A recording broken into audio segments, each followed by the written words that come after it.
নির্বাচনকালীন তত্ত্বাবধায়ক সরকারের ব্যবস্থা ফিরিয়ে আনতে রিভিউ আবেদনের শুনানি চলছে আপিল বিভাগে। বিস্তারিত জানতে সরাসরি যুক্ত হচ্ছে সহকর্মী জাভেদ আক্তারের সঙ্গে। জাভেদ, কে শুনানি করছেন এবং শুনানিতে কি বলছেন জানাবেন। তানিয়া, আপনি জানেন যে ১৯৯৬ সালে সংবিধানের ত্রয়োদশ সংশোধনীর মাধ্যমে তত্ত্বাবধায়ক সরকার ব্যবস্থা অর্থাৎ নির্বাচনকালীন সময়ে তত্ত্বাবধায়ক সরকার ব্যবস্থা চালু করা হয় এবং সেটি সংবিধানে অন্তর্ভুক্ত করা হয়। এর পরে ২ বছর পরে ১৯৯৮ সালে সুপ্রিম কোর্টের একজন আইনজীবী সলিমুল্লাহ সহ কয়েকজন এটি রিট করেন।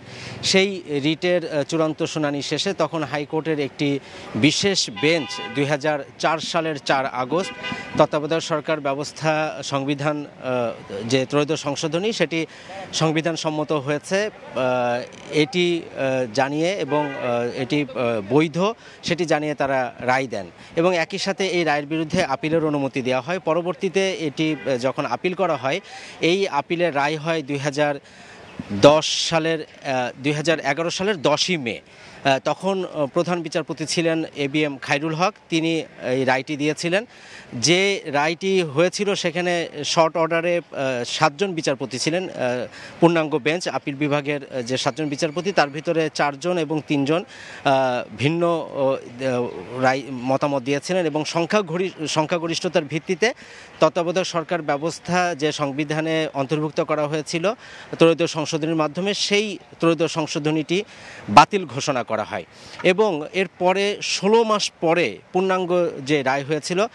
এখানে একটু বলে রাখি যে যখন সংক্ষিপ্ত রায় হয়েছিল তখন এবিএম খায়রুল হক তিনি বলেছিলেন যে পরবর্তী দুটি নির্বাচন সেটি তত্ত্বাবধায়ক সরকারের অধীনে হতে পারে।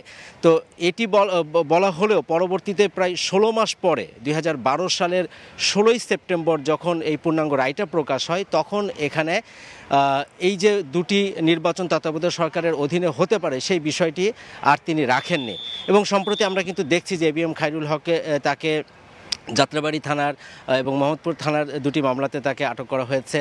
তিনি গ্রেপ্তার আছেন, তিনি রিমান্ডে গেছেন এবং বিএনপির আইনজীবী থেকে শুরু করে জামাতের আইনজীবী এবং আইন অঙ্গনে যারা আছেন তারা এটিকে এক ধরনের জালিয়াতি বলেন এবং সে কারণেই কিন্তু গত 15 বছর যেভাবে সরকার চলেছে এবং যে তত্ত্বাবধায়ক সরকার ব্যবস্থা ছাড়া যেভাবে নির্বাচন হয়েছে সেই নির্বাচনে যেভাবে জালিয়াতি হয়েছে সেগুলো নিয়েও কিন্তু প্রশ্ন তুলেছেন আইনজীবীরা।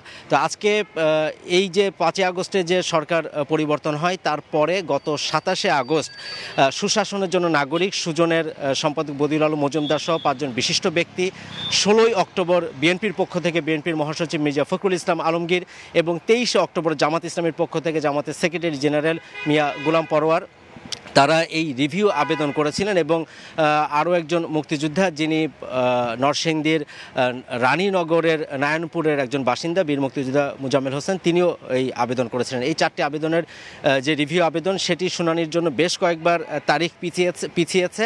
আজকে প্রথম দিনের জন্য প্রধান বিচারপতি ডক্টর সৈয়দ রেফাত আহমেদের নেতৃত্বে 7 সদস্যের যে পূর্ণাঙ্গ আপিল বেঞ্চ সেখানে সকাল 10টার কিছু আগে এই রিভিউ আবেদনের শুনানি শুরু হয়েছে। এই মুহূর্তে শুনানি করছেন জামাত ইসলামের পক্ষে যিনি আইনজীবী অ্যাডভোকেট শিশির মনির। তিনি সেই রায়ের যে বিষয়গুলো সেই রায়ের প্রসঙ্গগুলো তিনি তুলে ধরছেন এবং একই সাথে সেখানে যে 7 জন বিচারপতি ছিলেন সংখ্যাগরিষ্ঠতার ভিত্তিতে যে রায় দেওয়া হয়েছিল সেই রায়ের প্রসঙ্গগুলো তুলছেন, কিভাবে এই রায় পরবর্তীতে পরিবর্তন করা হয়েছে। একবার শর্ট অর্ডারে বলা হয়েছিল যে দুটি নির্বাচন হতে পারে কিন্তু পরবর্তীতে এই বিষয়গুলো তুলে ধরে কেন এই রিভিউ আবেদনটা আপিল বিভাগ শুনানি করবেন এবং এই সেই গ্রাউন্ডগুলোই আসলে তিনি তুলে ধরছেন এবং এই শুনানি হয়তো চলতে থাকবে। কারণ এখানে আপনাকে আগেই বলেছি যে বিএনপির পক্ষ থেকে তারা রিভিউ করেছেন, সুশাসনের জন্য নাগরিক বদিউল আলম মজুমদার সম্পাদক তিনি আরও বেশ কয়েকজন তারাও আবেদন করেছেন। অর্থাৎ প্রত্যেকটা আবেদনের উপরেই শুনানি হবে এবং এখানে একটি বিষয় হতে পারে যে এখানে নতুন করে হয়তো আবার লিভ দিতে পারেন। যদি সেটি হয় তাহলে কিন্তু এই যে রিভিউ আবেদন সেখান থেকে আবার আপিল শুনানির পর্যায়ে যাবে। অর্থাৎ আপিল বিভাগে আগে যে 2011 সালে রায় হয়েছিল সেইটি বাতিল হয়ে